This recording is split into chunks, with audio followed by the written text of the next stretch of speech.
오늘도 어김없이 수강생들은 바쁘게 발걸음을 옮깁니다. 오늘은 어디를 가는 걸까요? 그래서 조금 통닭을 좀 준비할까 생각 중입니다. 많이 힘들었어요, 그 하기. 하여튼 마지막 행사니까 가셔가지고 또 마지막으로 엔딩을 하시고.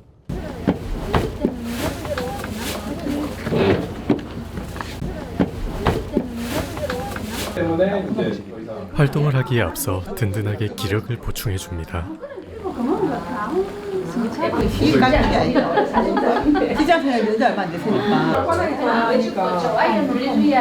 한 시간 간격이 됐어요. 괜찮아요. 제가 할게요. 저 이런 거 좋아하는데. 이건 잘 됐다. 화장실 보고 가야 되는데. 따라가렸더만은 저요? 되겠네. 네, 저도 소영이 따라가요. 수강생들은 본격적으로 활동을 하기 위해 이동합니다. 이쪽으로 가실게요. 이쪽으로 오실게요. 네, 저 위원님께서. 그들이 도착한 곳은 바로 경상북도 봉화군 춘향면에 위치한 양묘사업소입니다. 넓게 펼쳐진 양묘장이 수강생들을 반겨주는데요. 이곳에서는 이번 3회차 프로그램의 주제인 금강소나무를 모니터링하기 전 소나무를 이해하는 교육이 이루어집니다. 여기는 어떤 곳이냐? 행정구역은 경상북도 봉화군 춘향면. 춘향목이라는 단어 들어보셨습니까? 네. 네, 그 춘향이에요. 춘향이고 여기는 산림청 산하 시설인데요. 춘향 양묘 사업소, 춘향 양묘장이라 그래요. 근데 보기는 이렇지만 100년의 역사를 가진 곳이에요. 일제시대 때부터 여기가 양묘장으로, 양묘장은 뭐 하는 곳이냐? 양묘장은 뭐 하는 곳입니까? 묘목을 키우는 거. 네, 묘목은 뭐 하는데 쓰는 거예요? 뭐 하는데? 나무를 아기니까 이제 큰 나무를 키우기 위해서 만드는 거겠죠.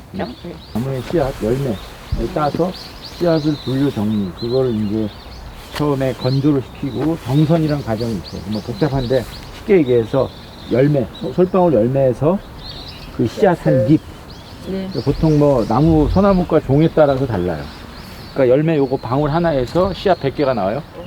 그리고 다시 이제 그걸 그 종자실에서 열어가지고 건조시키고, 건조 안 시키면 어떻게 되느냐? 그냥 자라버려요.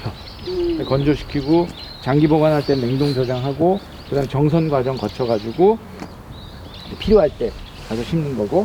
그래서 먼저 이렇게 앞에 보이죠? 이 밭대기 같은 게 이게 다 양묘장이에요. 그렇구나. 그 밭인 줄 알았어. 예. 자, 일로 와보시죠. 네, 역사가 있죠. 네네네. 그런 것처럼. 모든 나무는 기본적으로 침엽수, 화렵수 있을 때 같은 세월을 자라면 화렵수보다 침엽수가 배 이상 빨리 자라요. 기본적으로 배 이상. 다만 위도나 고도에 따라서, 특히 고도에 따라 차이가 많습니다.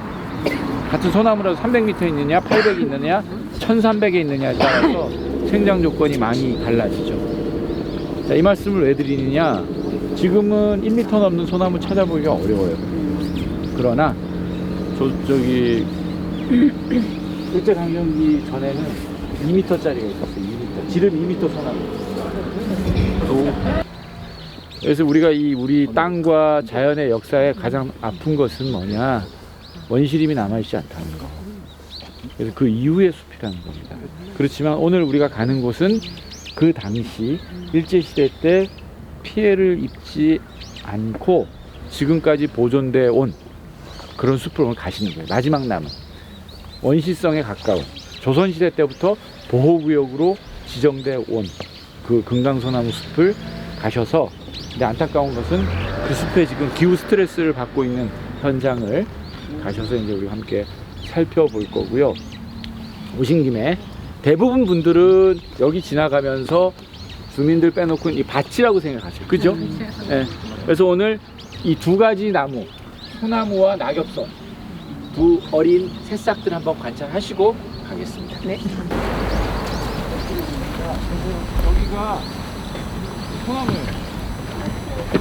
근데 이제 우리나라에서는 아주 효자 노릇을 해서 저 뒤에 보는 지금 단풍 든 거 있죠? 네. 저 색깔 이게 다 이거예요. 아. 그래서 저기 산림을 연구하시는 분은 얘가 단풍의 종결자라 그래요. 그러니까 단풍잎이 다 떨어지고 마지막에 이제 저렇게, 그리고 얘가 왜 잎갈나무냐, 본래 소나무는 침엽수기 때문에 잎갈이를 안 해요. 그죠? 늘푸름을 유지하는데 유일하게 얘만 잎갈이를 해요. 그래서 겨울 되면 잎이 다 떨어져서 그래서 잎갈이란다. 저렇게 단풍들은 잎이 다 떨어지고 봄에 특히 오늘 가는 곳은 꼭 기억해 두세요. 지리산 설악산에 결코 뒤지지 않는 아주 중요한 곳이에요. 왜? 조선시대 때부터 국가의 규제지역, 산림보호구역으로 지금까지 500년 동안 보호됐던 곳이에요. 거의 유일해요. 그래서 오늘은 조선시대 때부터 지켜져 왔던 남한 최고의 금강소나무 숲으로 가셔서 이제 관찰을 하실 겁니다. 그리고 이제 우리를 또 안내해 주실 그 송홍성 교수님이 지금 서울에서 오셔서 기다리고 계시니까 그 조사에 참여하셔서 나무를 측정해보고 관찰해보는, 그래서 기후위기가 얼마나 지금 우리 일상으로 우리 산림의 숲에 왔는지 아마 오늘 보시면 알 거예요. 나무가 병해충 걸린 게 아니라 기후 스트레스로 죽어있는 현장까지 가는 겁니다. 수강생들은 기후위기로 인한 금강소나무를 모니터링하기 위해 다시 이동합니다.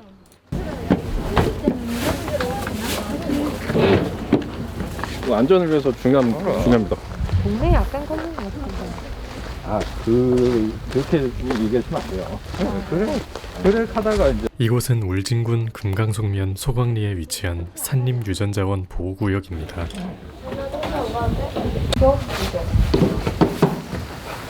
스텝이 고등학교에 행정구역으로 영상북도 울진군 아주 그만큼 보호 가치가 뛰어나다는 건데, 사실은 우리 모두가 그 숲이나 자연의 가치, 의미를 별로 생각 안 하고 살아왔죠, 뭐 솔직히 얘기해서. 예. 우리가 오늘 여기서 이제 3시간 동안 금강소나무가 아파하는 현장을 살펴보고 가서 어떤 교훈을 얻어야 될까? 그거는 아주 저 태산보다 더 깊이 있는 교훈 한 가지를 안고 가야 됩니다. 그래서 기후 위기는 우리 일상으로 이제 계속 막 다가오는 거예요. 여기에 산불이 왔던 것도 본질은 초유의 겨울 건조. 이 주민들 누구나 얘기해요. 내가 70평생 이렇게 가문 겨울은 처음이었다. 2022년 3월 경북 울진과 강원 삼척 지역에서는 대형 산불이 발생했고 5월 경남 밀양시에서도 산불이 발생해 큰 이슈가 되었는데요. 해가 지날수록 지구는 기후변화로 인한 위기를 점차 직면하고 있습니다. 대형 산불이 터진 겁니다. 우리나라 역사에서 왕조실록 고려사부터 기록을 뒤져봐도 한여름에 대형 산불은 없었어요. 6월 1일 날 밀양이 30도였고요. 6월 2일 날 밀양 시내가 33도 찍었어요. 33도의 대형 산불은 아카시아 꽃 피우면 산불이 없다고 그랬습니다. 우리가 오늘 이제 이 기후 위기는 어디까지 와 있나. 지금은 여기는 멀쩡하죠. 겉에 보면. 근데 안에 들어가 보시면 기후 위기로 어떤 병해충이 아니라 기후 위기로 고사되어 있는 소나무를 보시게 될 텐데, 소나무가 죽어갈 때 어떤 하나의 그런 그 패턴이라 그럴까요? 빅데이터.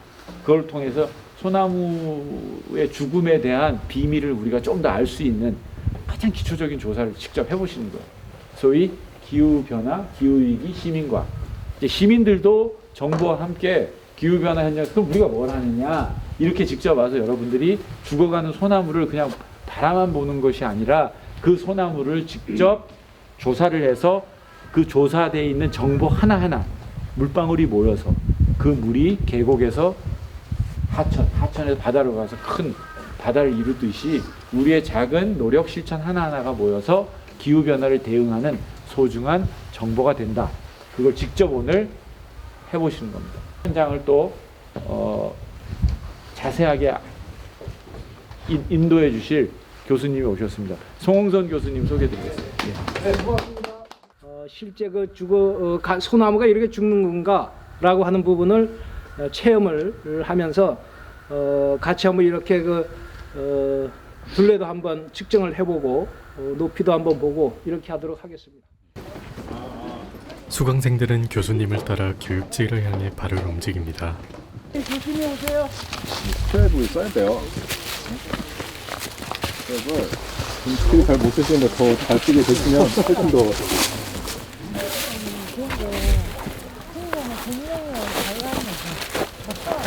능선을 타는 것 같아. 이래갖고 저쪽으로 1이 들어가면 또 미끄러울 것 같고 저쪽으로 안 내려가 봤나? 아무래도 저쪽으로 내려가도 되고 이쪽으로 돌아와도 되고 방법은 두 가지가 거리는 있는데 비슷해요. 이파리가 위에만 있고 밑에는 없죠. 네. 못 받으면 여기도 나뭇가지를 잘라내. 이건 진달래 종류인데 이거는 희귀한 진달래예요. 왜냐하면 잎이 작죠? 작은데 잘 보세요. 여러분들이 여기 와서 오늘 지금 보면 이게 상록수죠? 소나무가 파랗게 보이잖아요. 나머지는 낙엽이잖아요. 낙엽. 풀도 그렇고 다 낙엽이에요. 상록수는 이게 그 침엽, 이게 그 소나무가 보이는 거예요. 그런데 여러분 잘 여기 산에 와서 한번 생각해 보세요. 지금 여기 뭐가 보이죠? 뭐를 느낍니까? 나무잎. 예? 봄인가? 아니. 아니 그런 어렵게 말고 그러면 예? 보는 그 자체. 낙엽이 다 떨어졌다. 낙엽이 다 떨어졌는데 얘는 잎이 푸른 잎이 있어요. 낙엽이 안 떨어지고 파랗게 있습니다. 이거는 상록 화렵수입니다. 상록. 이거는 상록 화렵수. 그러니까 소나무처럼 겨울에도 잎이 안 떨어지는 진달래 종류. 이게 꽃이 위에 꼬리처럼 달린다고 해서 꼬리 진달래랍니다. 꼬리 진달래. 상록수는 상록.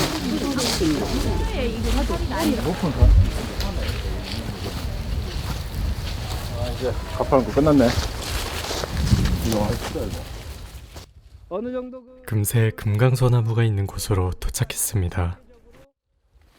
기후 위기와 관련이 돼서 그 고사하는 나무는 어느 지역이냐? 어느 지역입니까? 예? 고산 지역. 그러니까 그 환경적으로 좀 그 기후하고 상당히 밀접해 있는 높은 산. 높은 산에 자라는 나무 특히. 그러니까 우리 부상나무라든지 분비나무 아니면 전나무, 우리 크리스마스 트리로 주로 많이 썼던 이런 그 나무들이 주로 높은 산에 자랍니다. 그러니까 높은 산에서는 기후와 상당히 밀접하게 되어 있다. 자, 그래서 실제 여러분들이 여기 왔으니까 이게 눈으로 보는 거하고 실제 우리 측정해서 하나로 안아보는 거하고 좀 다릅니다. 여러분들이 어떻게 이게 측정이 되는지를 제가 한번 시범을 보일 테니까 같이 여러분들과 함께 한번 해보도록 하겠습니다.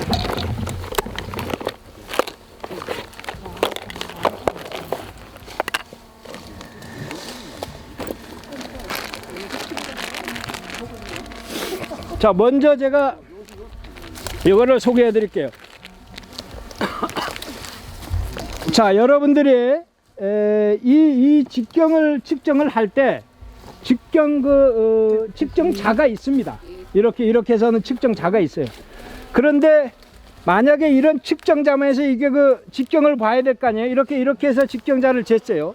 우리가 여기서 직경을 해서 이렇게 쟀다 그러면 원칙은 이게 작은 나무가나 원통인 경우는 그게 맞습니다. 정확히. 그게 원칙이에요. 그런데 나무라고 하는 게 이게 동그랗지가 않고 여기에도 홈이 패이거나 각이 있거나 하면 좀 또 달라져요. 그래서 그 대안으로 가장 쉬운 게 뭐냐? 여기 보면 직경 줄자라고 하는 게 있습니다. 그 다음에는 측정하는 그 위치가 되는데 일반적으로 측정하는 위치는 목적이 어떤 거에 따라 조금 다른데 우리가 흔히 잎목 쪽에서 측정하는 기준은 항상 흉고 직경입니다. 그러니까 가슴 높이 정도의 위치를 측정을 하게 되어 있습니다. 아까 올 때는 보지 못했지만 가끔 여러분들이 주요 산야에 가서 보면 여기에 페인트 칠을 해놓은 게 가끔 보입니다. 뭐 하얀 페인트 칠하든지 노란 페인트 칠하든지, 그 페인트 칠한 게 뭐냐 하면 그게 대체적으로 만약에 이거 흉거 높이를 여기에 제가 측정을 여기 했어요. 그러면 가능하면 그 페인트 칠한 부분은 측정한 자리를 페인트 칠해주는 게 기본입니다. 자, 그러면 자, 거기에 그 측정하는 거죠. 뭐를 보세요. 자, 제가 좀 잠시 이것만 설명하고 직접 한번 이렇게 하는 모습을 보여드리겠습니다. 자, 2022년 11월 19일. 자, 여러분들 잊어지지 않습니다. 여기니까. 그러니까 한 50 정도 나오잖아요. 55에서 60 나오잖아요. 그러니까 맞는 거예요.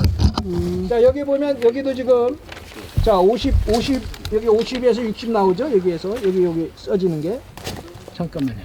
자, 잠깐만, 여기 적기도 하고. 11.5. 저 밑에 11.5.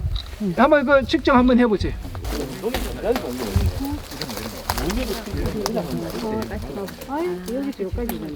저 50 손가락 50 걸쳐 있었어. 77점 보면 네, 이 정도면은 한 20년 정도 20년. 네, 저만큼은 사람 좋겠는데. 100, 20년. 아이고 뭐 초보분하고 똑같은데 지금은 소나무 측정이 모두 끝났습니다.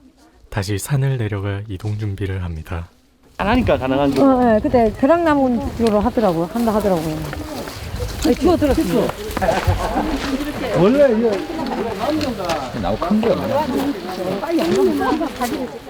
이 프로젝트는 건강 소나무 군락지 내 건강 소나무 숲길을 직접 탐방하고, 그리고 조금 오르막은 좀 있었지만 건강산 군락지의 환경 변화에 따른 소나무의 오염 상황, 그리고 고사 상황 등을 직접 살펴보고 소나무의 크기, 그리고 직경, 경사도 등을 측정하는 방법과 기록을 할 수 있는 조사표 작성법을 실습하면서 생태 환경과 환경의 소중함을 몸소 체험하는 좋은 시간이 되었다고 생각합니다. 많이 배웠습니다. 얼음 조금 넣어. 너무 많아. 햇빛 썼네. 빨리. 하트.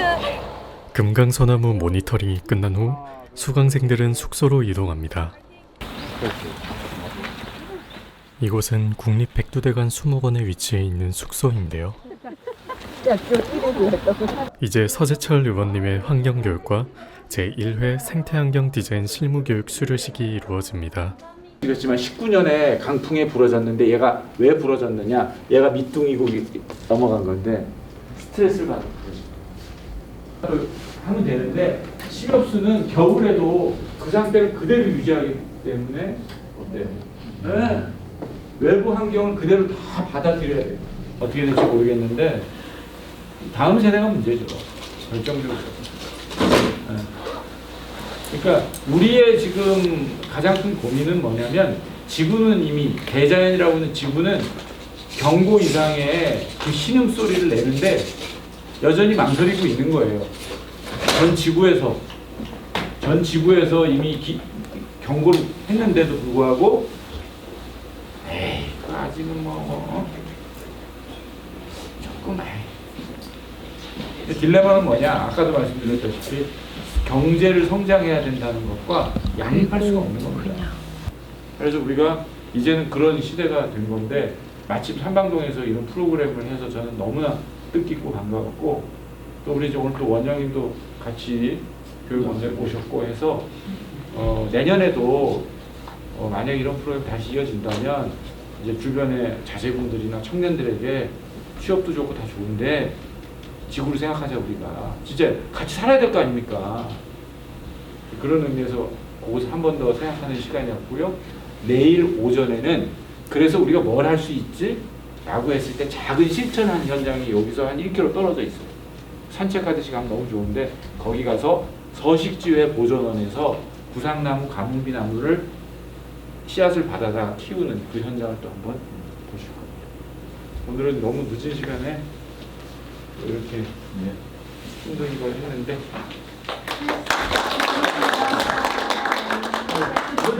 직장인이시라고. 네, 이렇게 시간 쪼개가지고 박수 한번 주시고. 관광동 우리 사실은 도시재생 누빌 사업을 하고 있는데 여러 가지 프로그램들이 있죠. 교양 그리고 힐링 그리고 이렇게 생태 지역을 생각하는 이런 부분들이 있는데 환경도 있고 아마 제가 보기엔 한 2월 달까지 진행될 겁니다. 되고 그 중에 우수 프로그램이나 다시 주민자치회하고 논의를 해서 뭐 다시 한번 하고 싶다 그러면 예산의 범위 내에서 다시 한번 진행해 보도록 그렇게 해보겠습니다. 자, 이것으로서 마치도록 하고 이제 뭐 여러분들이 기다리시는 쫑 파티 수료식을 시작하도록 하겠습니다. 열심히 참여해준 수강생들을 위해 소정의 선물이 준비되어 있는데요. 우리 저 이사장님께 뭐 인사만 한번 들어보는 게 어떻겠습니까? 이거 편하게 이걸 그냥 설사하시죠. 편하게. 지금 마을 대표로 오셨습니다. 네. 반갑습니다. 마을관리 사회적 협동조합 이사장 서정민입니다.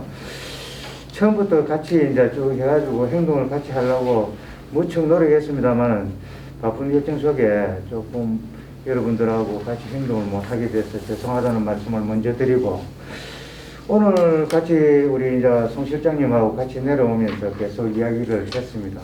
여기에 참여하는 분들이 계속 좋은 반응을 보이고 그래서 유심히 관찰하다가 부탁을 몇 분 드렸습니다. 하여튼 오늘까지 교육받는다고 고생 많았고 또 우리 송 실장님 또 이쪽에 수고하신 선생님들한테 감사의 말씀을 드립니다. 고맙습니다.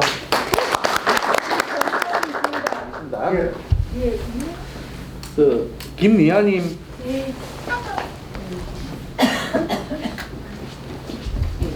아까 코멘트 그냥 나오시면 됩니다. 이거 내가 읽어야 돼. 출혈증, 성명 김미아, 성명어디는 개인정보라서 뺍니다. 위 사람은 삼방동 도시재생 뉴딜사업 어울림 캠퍼스 조성 소프트웨어 사업의 2022학년도 생태환경 디자인 실무교육 과정을 이수하였으므로 규정에 따라 이를 정명한 2022년 11월 20일 인제대학교 미래교육원장 김민재 위 정명하여 이 정서 수ям 인제대학교 총장 전민현 대도. 감사합니다. 예. 많이 배웠습니다. 이거가.